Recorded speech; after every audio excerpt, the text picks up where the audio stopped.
बाद में मैं परमानेंट लेक्चर हुआ, रीडर हुआ, प्रोफेसर हुआ, कम उम्र का प्रोफेसर हो गया, पूरे देश का भ्रमण हुआ। तो मैं आपसे जो कहना चाहता हूँ, आपके मन में एक नजर होना चाहिए कि कोई भी लक्ष्य कठिन नहीं है, और जिस लक्ष्य के पीछे भागो, अब तो लड़कियां किसी से कम है ही नहीं। बल्कि मुझे तो बड़ा कठिनाई होता, लोग मुझे मानते थे मैं पढ़ने में बहुत अच्छा हूँ। तो मैं जूबली कॉलेज में हाईएस्ट नंबर थे मेरे। जब मैं यूनिवर्सिटी में बीकॉम में गया तो को एजुकेशन था और काफ़ी अच्छे अच्छे बच्चे वहाँ पर आए हुए थे। लेकिन मैं देखता था सिंसियर सबसे ज़्यादा जो पढ़ने वाली थी स्टूडेंट छात्राएं थी, तो मुझको लगता था कहीं ऐसा ना हो कि लड़कियां ज़्यादा नंबर पा जाए। तो मुझे 4 गुना मेहनत करना पड़ता था, इसलिए कि क्लास में कम से कम लड़कों की रेपुटेशन तो बनी रहे। लेकिन वो सिलसिला मेरे क्लास में तो रहा कि पहली बार मेरे कम आए, लेकिन बाकी के दोनों सालों में मेरे हाईएस्ट हो गए। तो परंपरा बनी रही कि बाकी कॉलेज का देखा गया जितने गोल्ड मेडल मिल रहे थे, 80% स्टूडेंट को आज भी देखो आप तो दीक्षांत समारोह में छात्राओं को मिलते हैं। मैं यही कहना चाहता हूँ कि आपकी जो सिंसियरिटी है, आपका जो कार्यों के प्रति लगाव है, ये अब्दुल कलाम साहब ने मुझे खुद बताया था, मैं उनसे मिला था कि वो अखबार बेचते थे और अखबार बेचने के बाद उनको था कि मैं वैज्ञानिक बनूंगा, और वो पढ़ना चाहते थे लेकिन नहीं जा पा रहे थे। वो एक कंपटीशन में बैठने के लिए गए हुए थे उत्तराखंड के किसी शहर पिथौरागढ़ जैसे कहीं देहरादून कहीं पे गए हुए थे, उनके पास पैसे नहीं थे। तो उनको लगा कि लाओ आत्महत्या कर लो, बहुत नहीं है तो इसमें डूब के कूद कर पहाड़ से, तब तक एक संत उनको मिल जाते हैं और वो टहल रहे, देखते हैं कि लड़का आत्महत्या करने के लिए आगे जा रहा है। वो उनको बुलाते हैं, उनसे परिचय होता है, क्या लक्ष्य है, तो उनको वही वो टिप्स देते हैं कि बेटा लक्ष्य बना के चलो, उसके पीछे दौड़ो, हताश और निराश मत हो, नॉट टू बी डिस्करेज, हतोत्साहित नहीं हो, और जो क्विक डिसीजन एंड एक्शन, त्वरित निर्णय लो और तुरंत कार्रवाई करो। जो अपने में डिप्रेशन पाल लेता है, आप सुनो सबकी, करो अपने मन की। इसका मतलब ये नहीं कि आप उद्दंड हो जाओ, आप 4 लोगों से पूछो, और 4 लोगों से पूछने के बाद जो डिसीजन है वो आपका अपना डिसीजन, अपना सेल्फ कॉन्फिडेंस होना चाहिए।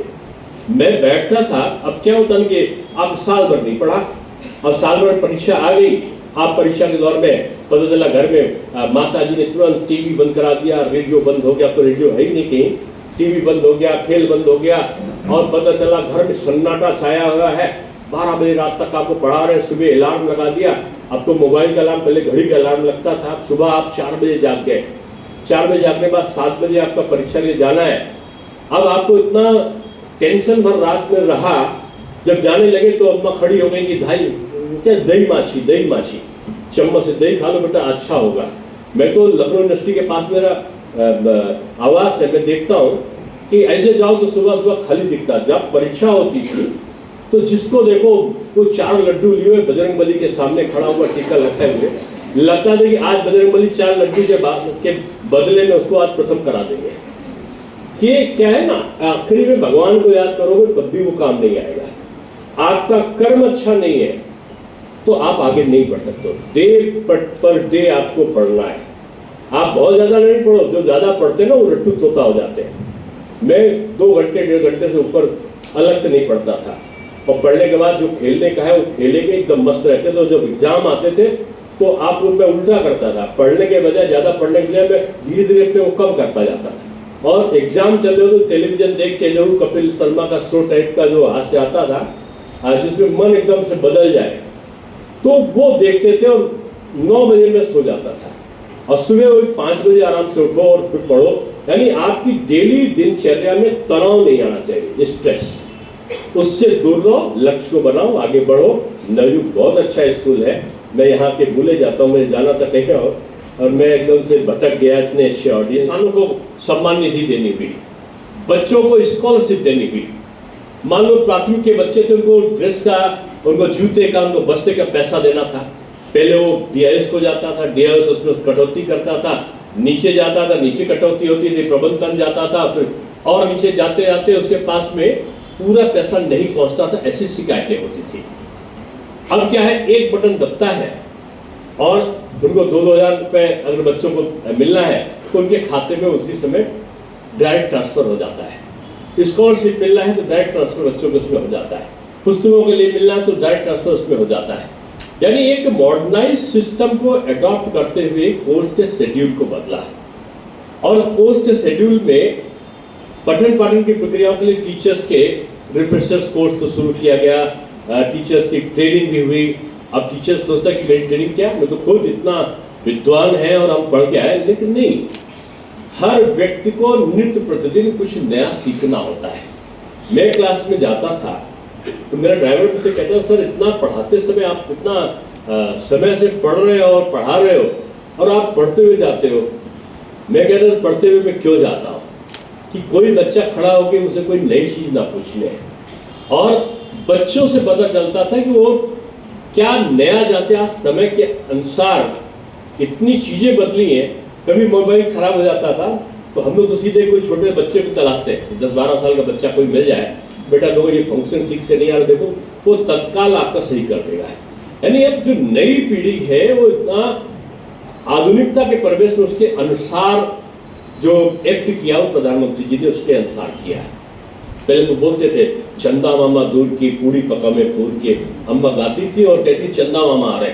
हम भी सोचते थे छत पे सोते सोते कि भी चंदा मामा आएंगे, जल्दी सो जाना है क्योंकि वो पूरी लेकर आएंगे। अब पता चला बच्चों से बहुत चंदा मामा आने वाले हैं, कहेंगे नहीं हम तो कॉलोनी बनेगा वहां जाने वाले हैं।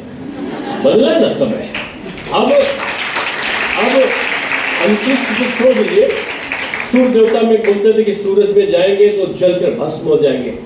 हिंदुस्तान ने वहां भी यान भेज दिया सूरज देवता के ऊपर। और मेरे विद्यार्थी थी वो लड़की अभी जो अंतरिक्ष में लखनऊ यूनिवर्सिटी के स्टूडेंट रीतु, डॉक्टर रीतु, और उससे पहले भी 2 स्टूडेंट थे हमारे यहाँ की जो अंतरिक्ष के उसमें थे। अभी प्रोफेसर ध्रुव है, वो भी अंतरिक्ष के उसमें उनका बड़ा भारी काम रहा है।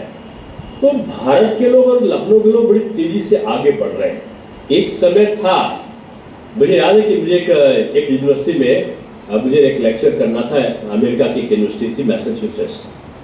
तो मैं गया तो वहाँ पर देखा कि भूसा बनाए हुए राष्ट्रपति का फोटो था और लिखा था सर्वाइवल ऑफ द फिटेस्ट, जो शक्तिशाली है वो जीवित रहेगा। और मैं नहीं जानता कि मेरी राज्यसभा मैं सांसद निधि में कितने पैसे दिए जा सकते हैं कॉलेज को किस काम के लिए। आप पता कर लेना कि सीडीओ ऑफिस से अपने ऑफिस के क्लर्क को भेज के कि किस काम में सांसद निधि कितनी मिल सकती है। जितनी मिल सकती होगी मैं ज़्यादा से ज़्यादा आपको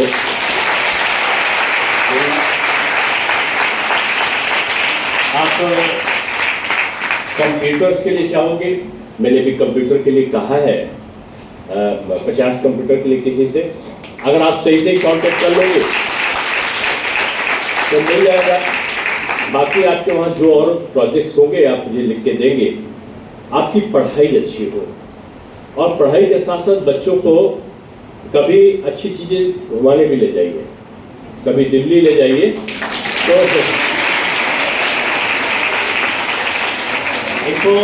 इनको प्रधानमंत्री संग्रहालय दिखाइए, कभी एक दिन